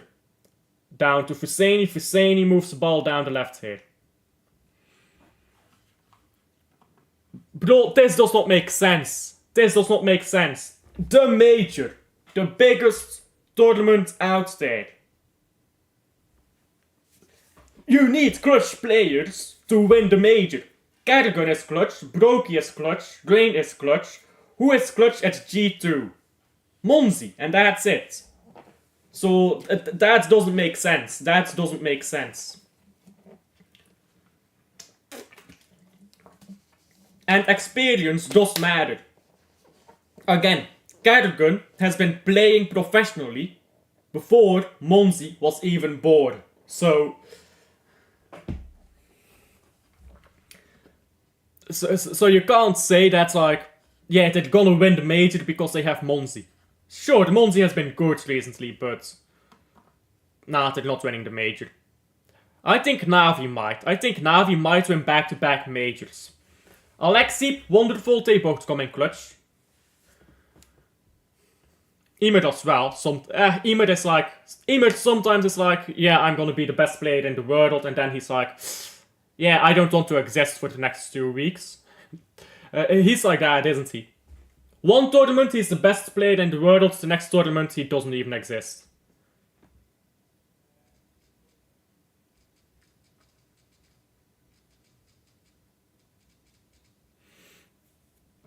Now ball going backwards here with Twente. Twente now, holding onto the ball. Down the left here and booted up the pitch again. Na'Vi is solid, but but won't win, I think.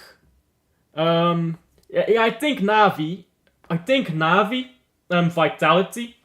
I mean, kind of the basic teams. FaZe are gonna be up there again.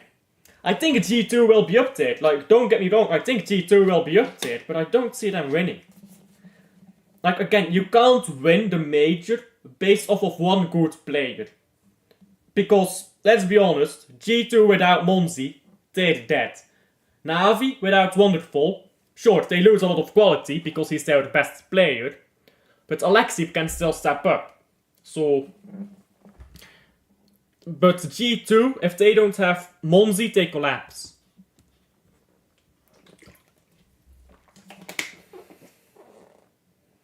Now ball down the right here, and Stadball ball down the right. Goal kick to Twente.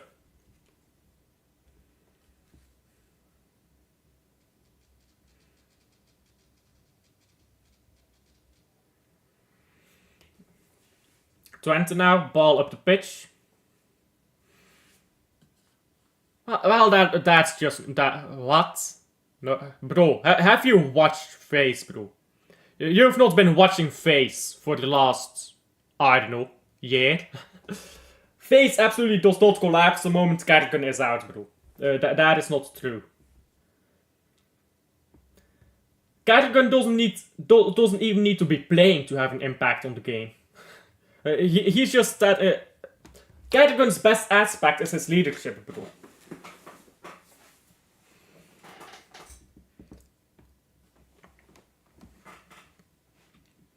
Now ball down the left and just barely kept in play.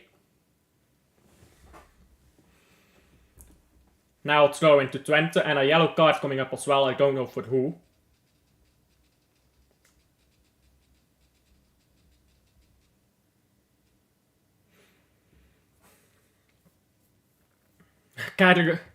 Yeah, I get it, he's old. I get it, he's old, but FaZe has a better roster. Take out Dashield. Take out Kerrigan from FaZe. Take out Monzi from G2. Compare the rosters. Who has the better roster? Who has the better roster? You tell me, honestly, be honest. Who has the better roster? If you take out Kerrigan and you take out Monzi.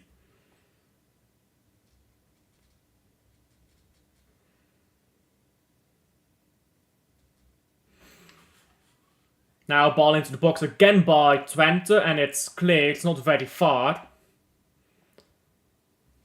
And now trying to go forward here, Rodriguez, he can't hold on to the ball.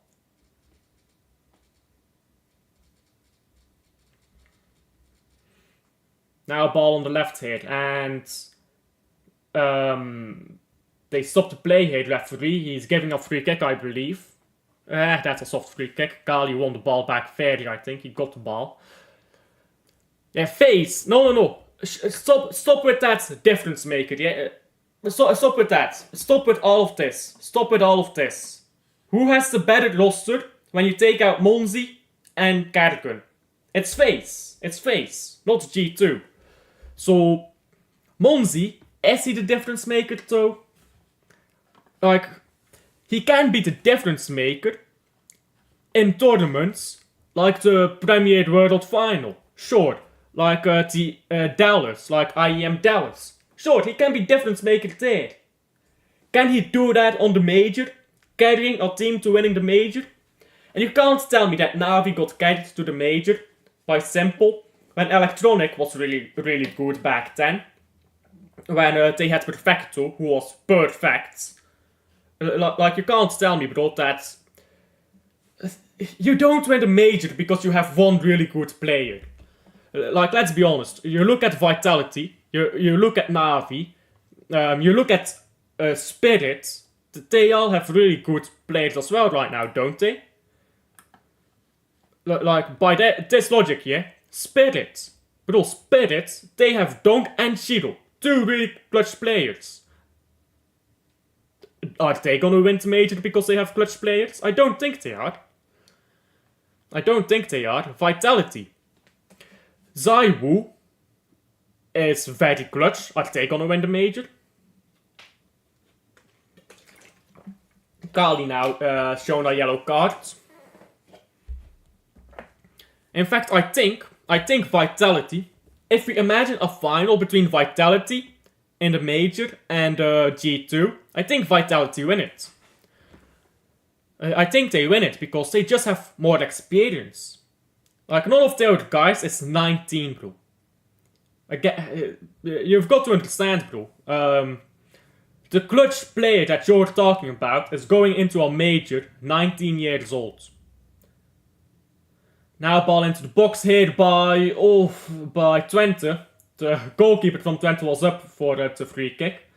Now Union have cleared it. By the way, 5 minutes of stoppage time. Let's maybe put that on the screen. Let's maybe put that on the screen here.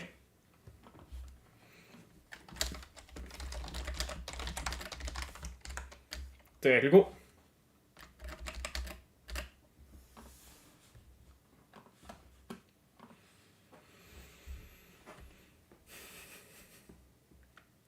Now header down left here. And I'll wait for a throw in.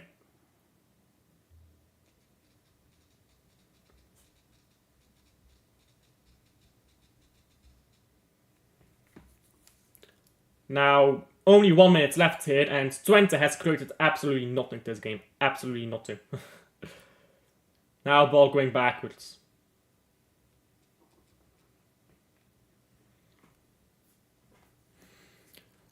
No way you're saying that's not what I'm saying. But that's not outrageous either. I mean, they did win the Cologne.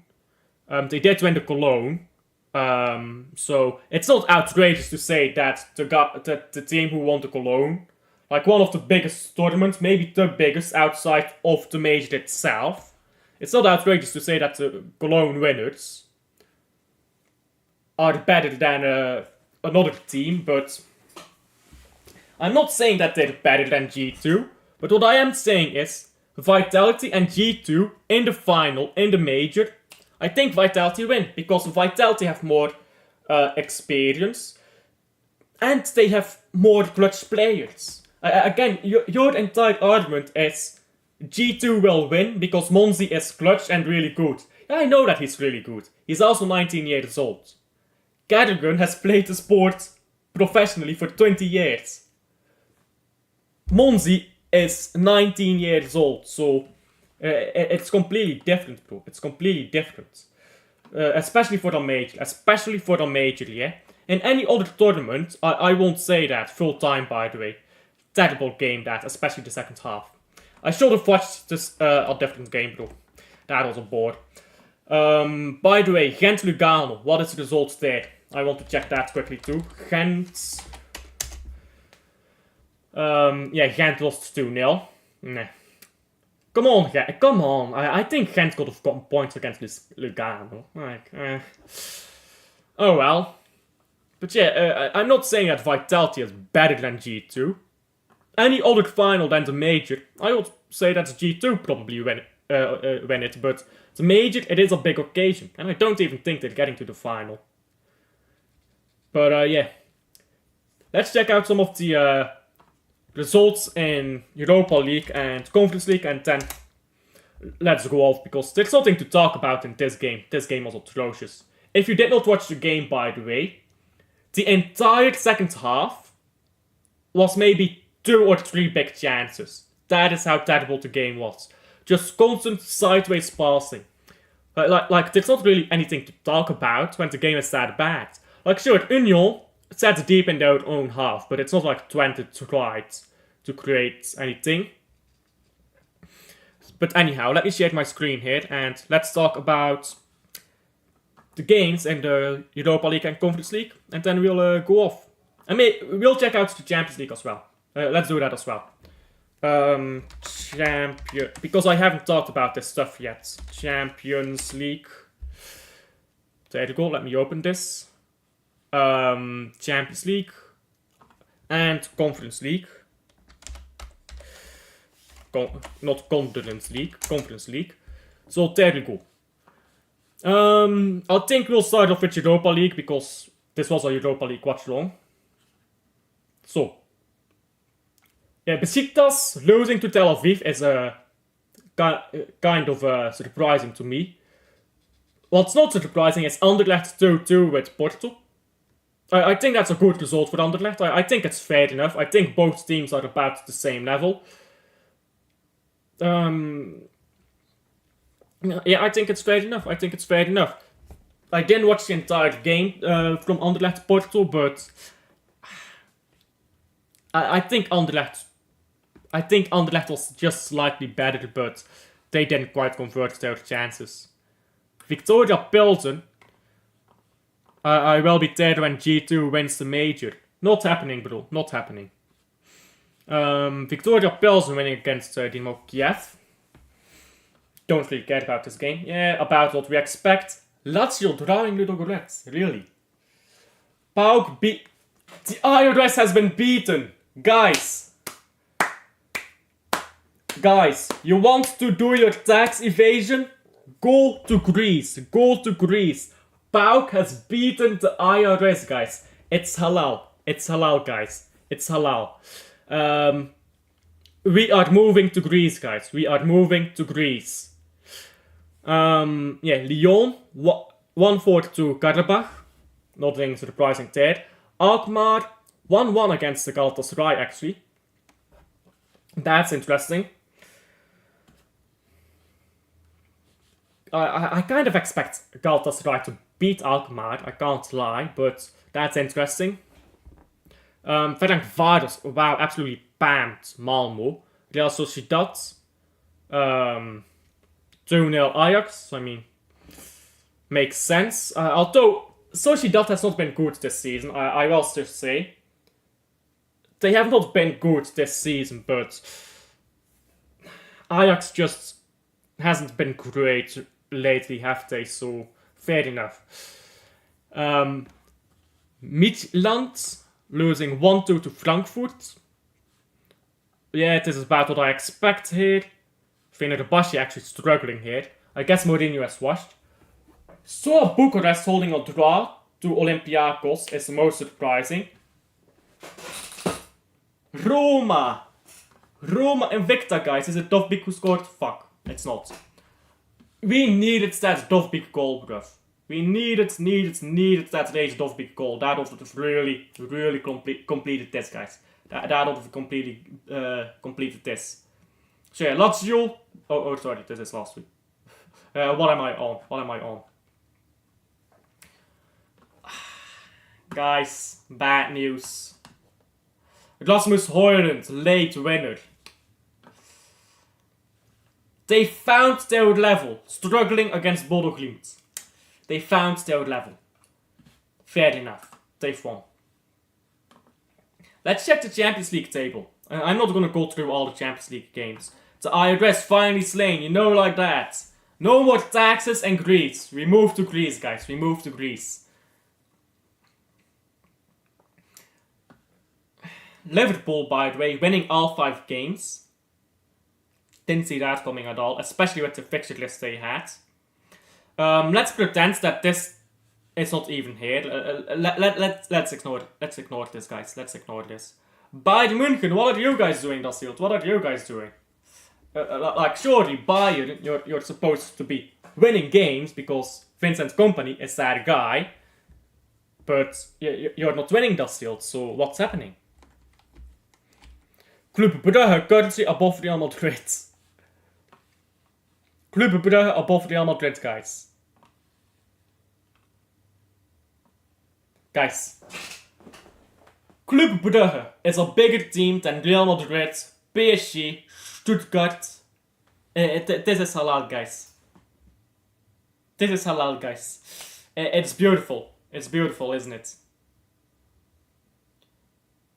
Young Boys has not won or drawn a single game.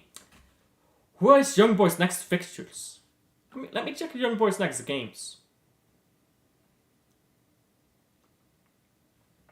Stuttgart, which they probably are losing as well. Celtic, they're gonna get 3 points, I think, in the entire run.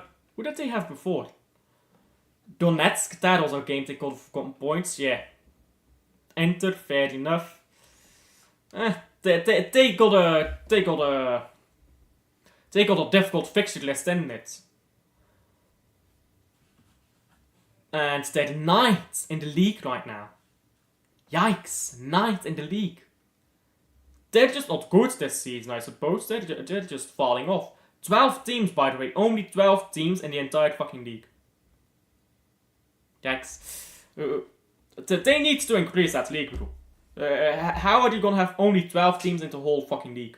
Bro, at least get 14, 16, something like that, bro. Like, yeah, they're already over half the games played. There's like 22 games in this league. I guess like they sent the championship round and relegation round, but still. And anyhow, let's now check the Conference League and then we're done for today. Conference League. Oh, Fiorentina just scrapping by with a win. Did Real Betis really lose? Bluff. Real Betis lost to a man like Boleslav. Chelsea got a red card in the game against Heidenheim. And for the rest, looks about normal. Oh, by the way, I wanted to check. Oh yeah. I'm pretty sure that currently Cercle Brugge is top 8 here. No, they're just a little bit below. Yeah, they're 11th. I wanted to check the league table as well in the Europa League. Yeah, Anderlecht is top 8, fair enough to them. Where is Union? Where is Union? Am I blind? Oh, here. 24th. I mean, they're just barely qualifying, but could be a bit more comfy there. Anyhow, that's about it for me. Let me close this.